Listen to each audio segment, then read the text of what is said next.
안녕하세요. 책방차차 달콤 엘리입니다. 오늘 여러분과 함께 할 책은 참 괜찮은 태도입니다. 특별히 여러 분야를 넘나들며 일을 하고 다른 사람에 비해 매우 사교적인 사람이 아니라면 우리는 대부분 살면서 내 주위에 나와 크게 다르지 않은 비슷한 사람들과 교류하며 살아가게 됩니다. 그러다 보니 나와는 거리가 있는 사람들, 나와는 다른 환경과 다른 세상에서 사는 사람들을 알기 어렵습니다. 오늘의 책 참 괜찮은 태도의 작가 박지연님은 KBS 다큐멘터리 3일, TVN 뉴키스 언더 블록 등의 프로그램에서 15년 동안 일하며 수많은 사람들을 만나고 그들과 이야기를 나눠왔습니다. 그러다 보니 나와는 다른 인생을 살아내고 있는 사람들의 감동적이고 행복하고 때로는 슬프거나 절망적이기도 한 삶의 여러 가지 모습을 보고 느껴왔을 겁니다. 그렇게 만난 사람들로부터 배운 삶의 의미와 단단한 인생의 태도들을 이 책 참 괜찮은 태도에 녹여냈습니다. 종종 그런 생각을 합니다. 참 세상에는 험하고 나쁘고 화나고 절망적인 뉴스들 뿐이야. 행복하고 따뜻하고 좋은 일은 없는 걸까? 그런데 이 책을 읽으면서 느꼈습니다. 세상에는 따뜻하고 행복하고 감동적인 일들도 그런 일을 만들어내는 참 좋은 사람들도 많은데 내가 그걸 몰랐던 거구나라는 걸요. 저처럼 아름다운 세상, 아름다운 사람들을 보고 싶으시다면 이 책 참 괜찮은 태도를 추천합니다. 자, 그럼 지금부터 시작해 볼까요?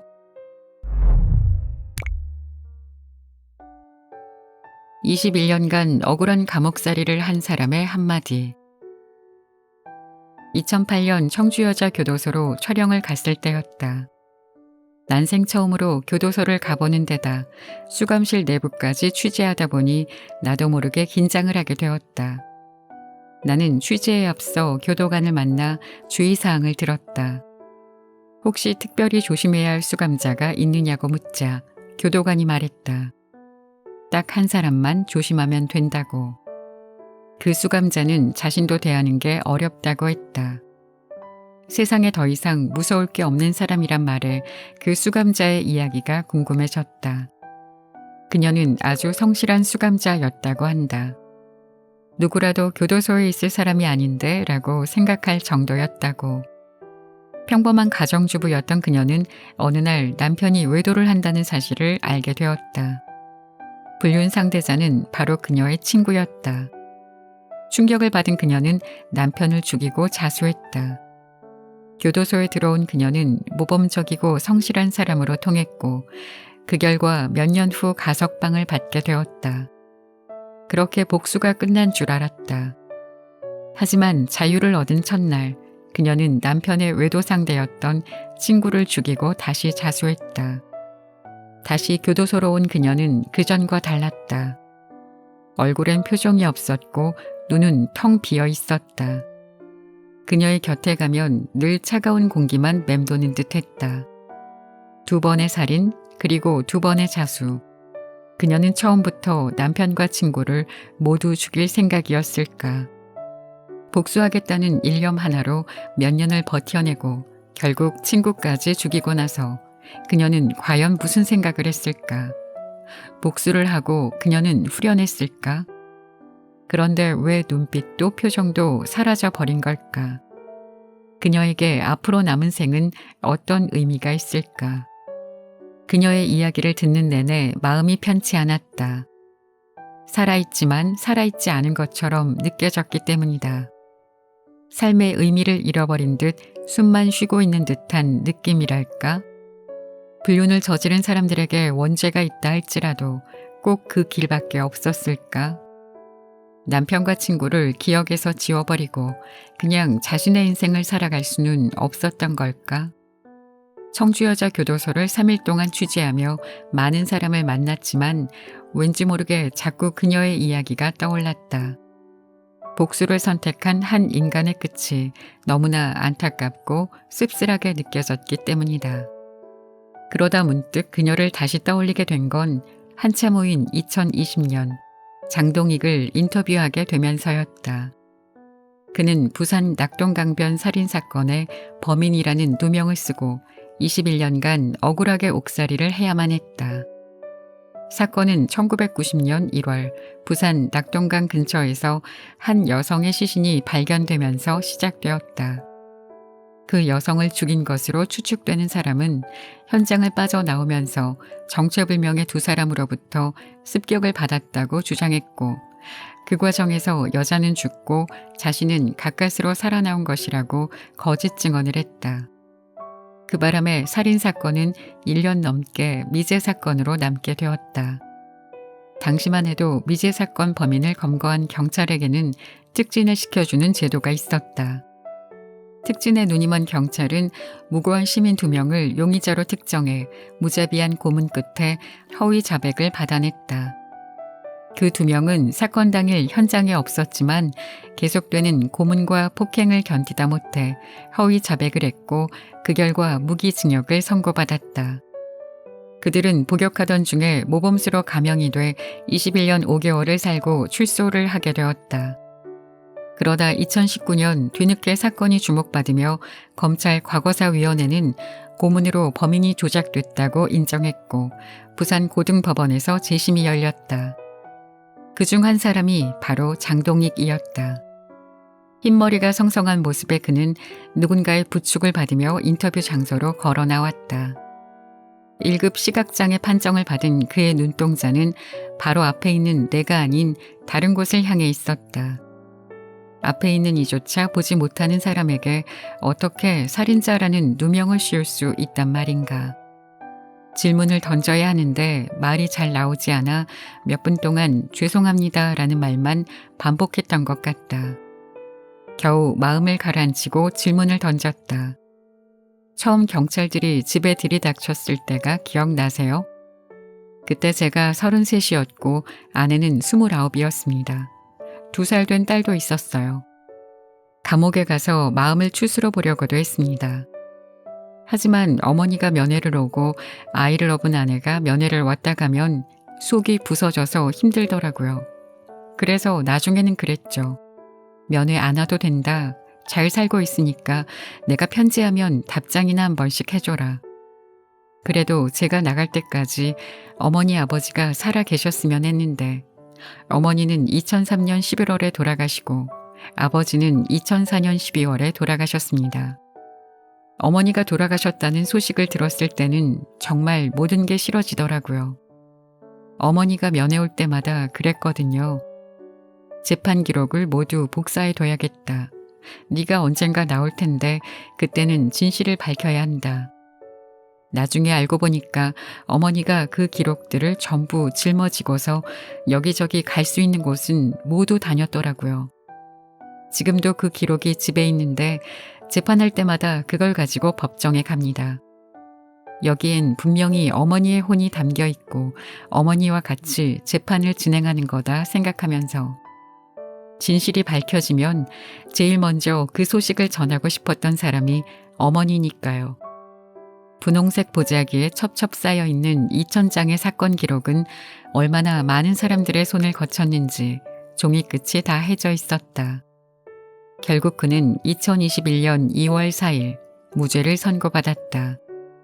나는 안 죽였어요 라는 말을 했지만 돌아오는 건 매질 뿐이었고 그 후로 무죄를 선고한다는 7글자를 듣기까지는 30년이 걸렸다. 살인 누명을 쓰고 20년 넘게 감옥살이를 한 사람의 마음을 어떻게 짐작할 수 있을까. 언젠가 진실은 밝혀질 거라 믿고 그 희망 하나로 살아왔지만 그러기엔 너무나 긴 세월이었다. 눈에 넣어도 아프지 않을 어린 딸은 어느덧 커서 어른이 되었고 멋진 아빠가 되기를 꿈꾸었던 33세 그는 어느덧 50대가 되었다. 어머니와 아버지는 그가 무죄 판결을 받는 것을 보지 못하고 세상을 떠났다. 왜 하필 나일까라는 생각을 수천 번도 더 했다는 그는 재심이 결정되었을 때 그런 생각을 했다고 한다. 놓아야겠다. 용서해야겠다.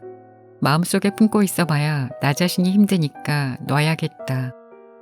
내가 만약 그런 상황에 놓였다면 과연 그처럼 용서하겠다는 결심을 할 수 있었을까. 내가 처음 그를 봤을 때 몇 분 동안 말을 잇지 못했던 건 그의 평온한 표정 때문이었다. 그 안에는 억울하지만 돌이킬 수 없기에 그 모든 것을 받아들이기로 마음을 다잡고 이 고통에도 의미가 있다면 그 의미를 많은 사람들에게 전하고자 하는 결심이 깃들어 있었다. 그래서인지 나는 감히 범접할 수 없는 숭고한 결정을 내린 사람을 마주한 기분이 들었다. 나는 아무 잘못이 없다고, 억울하다고, 내 과거를 망가뜨린 사람들을 원망해봐야 이미 지나간 시간은 돌아오지 않는다. 하지만 오늘도 내 과거에 매여 나를 이렇게 만든 사람을 원망하며 하루를 망칠지, 아니면 나를 위해 이제 그만 과거를 놓아줄지는 나의 선택에 달려있다. 그렇게 보자면 용서란 상처받은 내 영혼에게 해줄 수 있는 가장 큰 선물이 아닐까. 진정한 용서는 나를 괴롭힌 사람을 위한 게 절대 아니다. 그 사람이 저지른 짓에 면죄부를 주는 것도 아니다. 그저 장동익의 말처럼 마음속에 품고 있어봐야 나 자신이 힘드니까 나를 위해 용서를 선택하는 것이다. 그래서 현명한 사람은 용서를 하되 잊지 않는다고 했다. 그럼에도 도저히 용서를 할 수 없을 것 같은 일을 겪는다면 나는 과연 그처럼 용서를 택할 수 있을까? 자신이 없다. 제발 그런 일이 나에게 벌어지지 않았으면 좋겠다는 생각을 먼저 하게 된다. 하지만 청주여자교도소의 그녀처럼 복수로 모든 것을 태워버리고 나를 파괴하고 싶지는 않다. 그렇게 텅 비어있는 얼굴로 내 생을 마무리하기를 원하지 않는다. 사람이 사람에게 할 수 있는 가장 잔인한 일. 그날도 출장 중이었다. 지방 낯선 모텔방에 누워 복도에서 나는 작은 발소리에도 깨기를 몇 차례. 그러다 설핏 잠이 들었던 것 같다. 새벽에 휴대폰이 울렸다. 낯선 번호이기에 받지 않으려고 했는데 휴대폰 진동이 멈출 줄을 몰랐다. 누가 전화했는지 모르고 지나가면 마음이 찝찝할 것 같아 전화를 받았더니 한 중년 남성의 격앙된 목소리가 흘러나왔다. 박 기자님이냐고, 자신을 기억하냐고, 몇 년 전 충무로 인쇄골목을 촬영할 때 인터뷰했던 모 사장이라고. 자신이 지금 억울한 일을 당해서 어디에 하소연할 데가 없는데 자신의 말을 잘 들어주던 내가 생각이 났다고. 그때 명함을 받은 기억이 나서 가게 안을 샅샅이 뒤져 겨우 명함을 찾아 전화하는 거라고 했다. 솔직히 목소리만으로는 누구인지 기억이 나질 않았다. 충무로 인쇄골목을 취재할 때 내가 만난 사람들만 해도 좋게 20-30명은 되다 보니 3일 내내 붙어있던 몇몇 사람들 외에는 사실 기억하기가 힘들었다. 그러나 너무나 절박한 목소리였기에 당신이 기억나질 않는다는 말은 차마 할 수 없었다. 그는 친한 지인한테 사기를 당했다고 했다. 본인에겐 전부인 거액이 한순간에 사라졌는데 경찰도 변호사도 다시 찾기 힘들다는 말만 한다면서 어떻게 이럴 수가 있느냐고 방송국 일을 하니까 이 억울한 사연을 방송에 내보내 자신을 좀 도와주면 안 되겠냐고 했다. 사연은 너무 딱한데 내가 할 수 있는 일이 없었다. 사장님 죄송해요. 저는 그럴 힘이 없어요. 죄송합니다. 도와드릴 수가 없어요. 그러자 그는 나에게 그때 그렇게 자신의 이야기를 잘 들어주지 않았냐고, 누구도 그렇게 자신의 생을 궁금해한 사람이 없었다고, 기자님이라면 자신을 도와줄 것 같아서 전화한 거라고, 제발 끊지 말고 자신의 이야기 좀 들어달라고 했다. 그가 술이 취한 상태였는지 아니면 모든 게 무너진 상황에서 제정신을 차리기가 힘들었는지 그것은 나도 모른다. 하지만 어쨌든 그는 나의 거듭된 거절에도 아랑곳하지 않고 전화기를 붙들고는 계속해서 억울하다고 힘들다고 자신을 좀 도와달라는 말만 반복했다. 나는 차마 전화를 끊지 못한 채 모텔방에 앉아 그의 이야기를 들었다. 그렇게 몇 시간쯤 지났을까? 지친 그는 결국 이렇게라도 전화를 할 수밖에 없었던 자신을 이해해달라며 긴 통화를 마무리했다. 곧 해가 뜰 테고 카메라를 들고 또다시 누군가를 만나러 가려면 조금이라도 눈을 붙여야 하는 상황이었지만 도저히 잠이 오지 않았다. 가게 안을 뒤져 명함을 찾고 나한테 전화하기까지 그는 무슨 생각을 했을까? 경찰도 변호사도 자신의 이야기를 들어주지 않는다고, 제발 자기 이야기를 들어달라고, 전화를 끊지 말아 달라는 그의 말이 내내 마음에 남았다. 그리고 인생의 가장 절망스러운 순간에 자신을 기억도 하지 못하는 사람에게 의지하려 했던 한 인간의 고독함이 나를 슬프게 만들었다. 만약 내가 그 입장이 된다면 누가 나의 이야기를 들어줄 수 있을까? 2019년 울산 3인 자살 미수 사건 재판에서 따뜻한 판결문으로 세상에 울림을 전했던 박주영 판사. 그는 유키스 온더 블럭에 출연해 이렇게 말했다. 혼자선 안 되겠다고 생각해서 한 피고인이 SNS에서 같이 자살을 할 사람들을 모집했다. 3명이 모여서 울산의 여관방에서 자살 시도를 했다. 그중 한 친구가 마음을 고쳐먹고 다른 사람들을 깨워서 다행히 미수에 그쳤다. 한 사람은 의식불명에 빠져 응급실에 실려갔다가 도망가고 2명만 기소돼서 왔다. 그런데 공소장을 읽어보는데 가슴이 덜컥 내려앉더라. 나이를 보니까 20대 후반, 30대 초반이었다. 보통은 집행유예로 석방되는 사안인데 이렇게 그냥 석방했다가는 또 나가서 자살을 시도할 가능성이 농후해 보여서 고민하다 어떻게든 삶의 의지가 될 만한 얘기를 해주고 싶어 판결문을 다르게 쓰게 되었다. 다음은 그가 쓴 판결문의 일부이다. 밖에서 보기에 별것 없어 보이는 사소한 이유들이 삶을 포기하게 만들듯 보잘것없는 작은 것들이 또 누군가를 살아있게 만든다. 어스름한 미명과 노을이 아름다워서, 누군가 내민 손이 고마워서, 모두가 떠나도 끝까지 곁을 지켜준 사람에게 미안해서, 지금껏 버텨온 자신이 불쌍하고 대견해서 우리는 살아가고 있는지 모른다. 비록 하찮아 보일지라도 생의 기로에선 누군가를 살릴 수 있는 최소한의 대책은 그저 눈길을 주고 귀 기울여 그의 얘기를 들어주는 것이 아닐까. 사람이 사람에게 할 수 있는 가장 잔인한 일은 혼잣말 하도록 내버려 두는 것이다. 나는 판결문을 다시 한번 읽으며 그날 새벽을 떠올렸다. 그때 인쇄소 사장의 전화를 받길 잘했다고 생각하면서 네가 뭔데 위로를 하느냐고 묻는다면 2009년 12월 그의 가장 추웠던 날 오전 8시 명동 뒷골목으로 들어가는 사람들을 따라가 보니 일찍부터 문을 연 식당이 하나 있었다. 2,500원짜리 콩나물 국밥이 가장 인기라는 그 가게에는 증권맨, 상인, 호객꾼, 건설 현장에서 일하는 일꾼 등 다양한 사람들이 이른 아침을 먹고 있었다. 한 테이블에서 밥을 다 먹은 무리가 일어나 밥값을 내자 식당 사장은 친근하게 아침 인사를 건네고는 나한테 그들을 친구 자랑하듯이 소개했다. 처음 만났을 때는 노숙을 했지만 지금은 밤새 폐지를 주어서 생계를 유지할 뿐 아니라 자립해서 쪽방을 얻어 살고 있는 훌륭한 사람들이라고. 사실 그들이 처음 식당에 왔을 때는 술 냄새와 악취가 심해서 다른 손님들이 싫어했단다. 그래도 배고파서 온 사람들을 그냥 내치기가 뭐해 다른 손님들이 불평해도 받다 보니 어느새 단골이 되었다고 했다. 나중에 친해지고 난 후 안타까운 마음에 그들에게 저금을 좀 하라고 잔소리를 하게 되었는데 자기들은 통장을 만들 자격이 안 된다고 했다. 그러자 식당 사장은 그들에게 한 가지 제안을 했다. 나를 믿는다면 내가 통장을 만들어줄 테니 하루에 10,000원이라도 저금을 해라. 다음 날부터 그들은 10,000원이고 5,000원이고 돈이 생기는 대로 가져왔고 그는 통장을 만들어 그 돈을 고스란히 넣어두었다.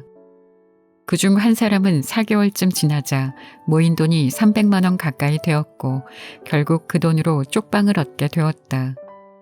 매일 집도 절도 없이 떠돌아다니다 쫓겨날 걱정을 하지 않아도 되는 방이 하나 생긴 것이다. 그는 너무 기뻐서 어쩔 줄을 몰라 했고 사장은 마치 제 일처럼 축하해 주었다. 쪽방에 들어가던 날 둘은 노래방에 가서 신나게 노래도 불렀다고 한다. 물론 남을 위해 통장을 만들고 거기에 꼬박꼬박 돈을 입금하는 것이 쉬운 일은 아니었다. 하지만 사장은 그들이 처음부터 남 같지 않았다고 했다. 자신도 IMF 때 사업을 하다 망해서 방황을 한 적이 있었기 때문이다. 사업에 실패해 일도 손에서 놓고 아들은 시골집에 맡겨놨는데 어느 날 아들이 실종됐다는 경찰에 연락을 받게 되었다. 깜짝 놀라 달려가 보니 아들이 교통사고를 당해 응급실에 누워 있었다. 피투성이인 채로 의식을 잃은 아들은 사고가 난 지 17일이 지난 다음에야 의식을 되찾았는데 몸의 반을 쓰지 못했다. 아들이 원래의 상태로 돌아온 건 그로부터 3개월이 지난 다음이었다. 그동안은 살아도 사는 게 아니었다. 아들이 반신불수가 되는 건 아닌지 걱정되어 뜬 눈으로 밤을 지새우기 일쑤였다. 사업 망한 게 뭐라고, 까짓것 다시 일어서면 될 걸. 자신 때문에 멀쩡한 아들이 안 당해도 될 사고를 당한 것 같아 미칠 것만 같았다. 그 과정을 겪으며 그는 아들만 살릴 수 있다면 뭐든 하겠다고 기도했다. 내가 정신을 차리고 다시 일을 해야지 이 가족들을 지킬 수 있겠구나 싶어 다시 마음을 다잡게 된 것이다. 오히려 그때 사고가 나지 않았더라면 자신이 어떤 삶을 살고 있을지 모르겠다는 그는 나에게 아침 안 먹었으면 콩나물국밥 한 그릇 먹고 가라고 했다. 다른 식당들은 아직 문도 열지 않은 이른 아침, 배고픈 사람들을 먹여보겠다고 정성스럽게 콩나물국밥을 만드는 사장. 다른 식당에 반도 안 되는 가격에 또 한 번 놀랐다. 그렇게 진심으로 지은 밥을 먹으며 나는 라이너 마리아 릴케가 쓴 젊은 시인에게 보내는 편지의 한 구절을 떠올렸다. 당신을 위로하는 사람이라고 해서 그 위로하는 좋은 말들처럼 평탄한 인생을 살고 있다고 생각하지 마라. 그의 인생 역시 어려움과 슬픔으로 가득 차 있을 것이다. 당신의 인생보다 훨씬 더 뒤처져 있을 것이다. 그렇지 않다면 그 좋은 말들을 찾아낼 수조차 없었을 것이다. 노숙자의 마음을 이해하기에 기꺼이 통장을 만들어 주었던 사장님은 오늘도 어김없이 콩나물국밥을 부지런히 만든다. 그리고 누군가는 그 국밥을 먹고 오늘을 살아갈 힘을 낸다. 나에게 친구의 의미를 깨닫게 해준 아이들. 서울 천호동에 있는 고교 어린이집은 장애아동과 비장애아동이 함께 다니는 어린이집이다. 그곳에서는 장애아동이란 말은 쓰지 않으며 아이가 어떤 장애를 가지고 있는지도 특별히 알리지 않는다. 그 대신 장애아동, 비장애아동이 모두 함께한다는 의미로 통합아동이라는 말을 사용하고 있었다. 처음 교실에 들어갔을 때 나는 장애가 있는 아이들에게 어떻게 다가가야 할지 몰라 조심스러웠다. 그러나 아이들은 서로 너무나 자연스럽게 어울렸다. 아니, 장애에 대한 아무런 편견이 없는 것처럼 보였다. 이를테면 그들에게 다리가 불편한 아이는 다리가 불편하지만 밥을 잘 먹고 노래를 잘 부르는 아이였다. 손이 불편한 친구는 양치질을 하는 게 조금 느리지만 아이들은 친구니까 양치질을 마칠 때까지 기다려주는 게 당연하다고 생각했다. 몸이 불편한 친구는 조금 늦게 걸을 뿐 손을 잡아주면 빨리 움직일 수 있는 그저 약간의 불편함을 지닌 친구였다.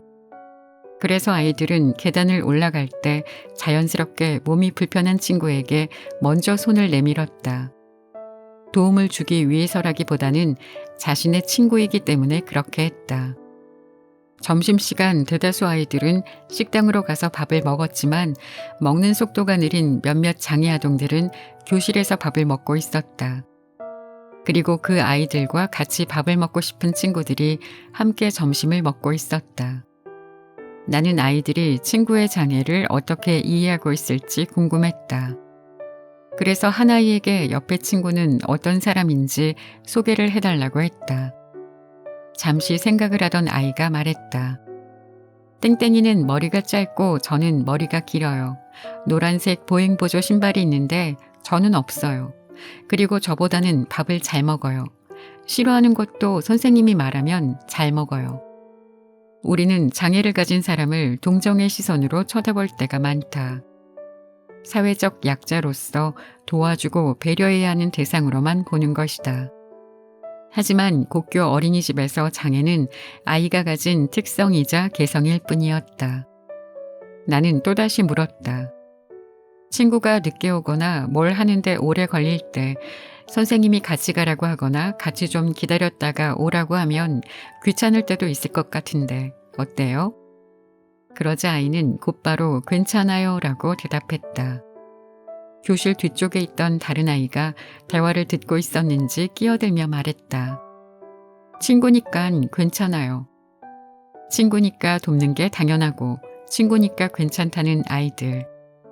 그 아이들에게 친구의 장애는 아무런 문제가 되지 않았다. 단지 친구에게는 노란색 신발이 있고 자신에겐 없을 뿐이었다. 그곳에서 문제가 되는 것은 바로 나였다. 장애 아동을 안타까운 시선으로 바라보고 비장애 아동들이 장애 아동들을 일방적으로 돕고 있다고 보는 내가 문제였던 것이다. 그때 고교 어린이집 선생님이 이렇게 말했다. 장애가 있다고 해서 항상 도움이 필요하고 배려해줘야만 하는 건 아니에요. 오히려 그런 시선과 생각이 상처가 되어 자존감이 낮아지는 경우가 많아요. 그와 관련해 1급 지체장애인인 변호사 김원영의 책 실격당한 자들을 위한 변론은 이렇게 설명한다. 장애인에게 편의를 제공할 의무를 진다는 것은 그저 장애인을 배려하라는 말이 아니라 장애인이 그 신체적, 정신적 특성을 가지고 오랜 기간 나름의 방식으로 살아온 삶의 이야기를 존중하라는 요구와도 같다. 만약 정의만의 문제라면 계단이 10개 있는 회사에 장애인이 다니게 되었을 때 동료 직원들이 그 장애인을 번쩍 안거나 업어서 사무실까지 옮겨주는 것만으로도 정당한 편의 제공이 성립할 것이다. 그러나 누군가에게 의존해야만 하는 상황은 정당한 편의 제공으로 인정받기 어렵다. 그런 방식은 장애인을 사무실로 들어가게는 하지만 그가 휠체어를 자기 몸의 일부로 일종의 스타일로 삼아 오랜 기간 독립적이고 주체적인 사람으로서 자기 이야기를 만들어 왔다는 점을 존중하지 않기 때문이다. 장애인을 차별하면 안 되니까, 장애인은 사회적 약자니까 라는 생각을 가지기 이전에 그들을 독립적이고 주체적인 한 인간으로 존중할 수 있어야 한다. 고교 어린이집 아이들은 장애가 있는 친구들을 한 명 한 명의 개성 있는 존재로 받아들이고 있었다. 장애인을 차별하면 안 되니까, 장애인은 사회적 약자니까 라는 대답 대신 친구니까 라는 아이들의 대답은 나를 부끄럽게 만들었고 내가 아직도 깨야 될 편견이 많다는 것을 깨닫게 했다. 친구를 불쌍하고 불행한 사람이니까 잘해줘야 한다고 생각하는 사람은 없기 때문이다.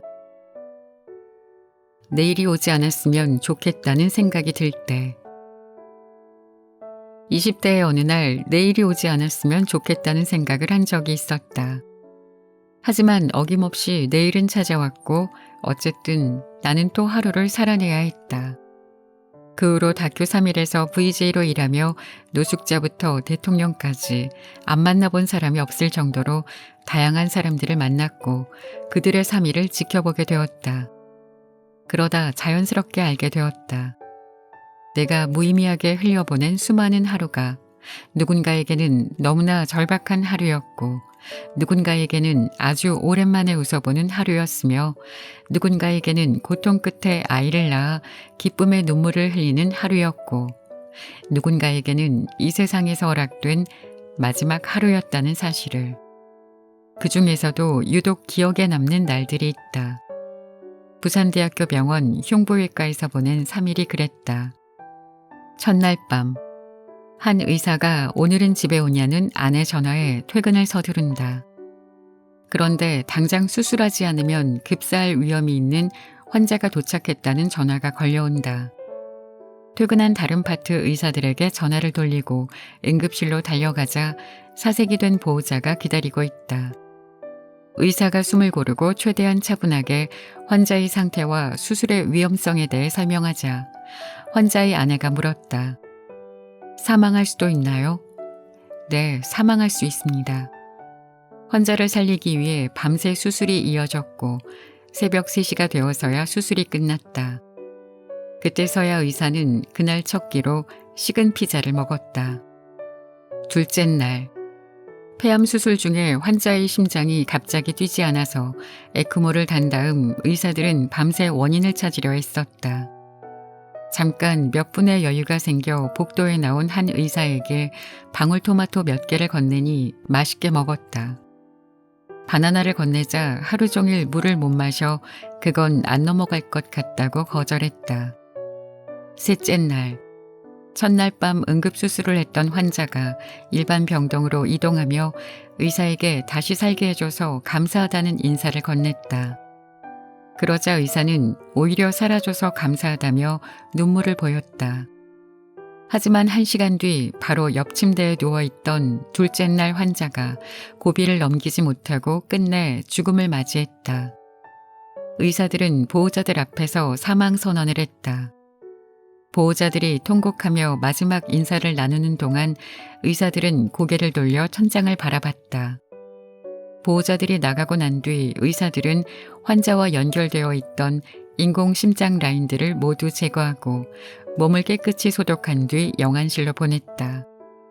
마지막 날 한 의사에게 괜찮냐고 물어보니 지금은 곧 있을 수술에 집중해야 하니까 고인에 대한 마음은 수술 뒤 혼자 있는 시간에 잘 정리하겠노라고 했다.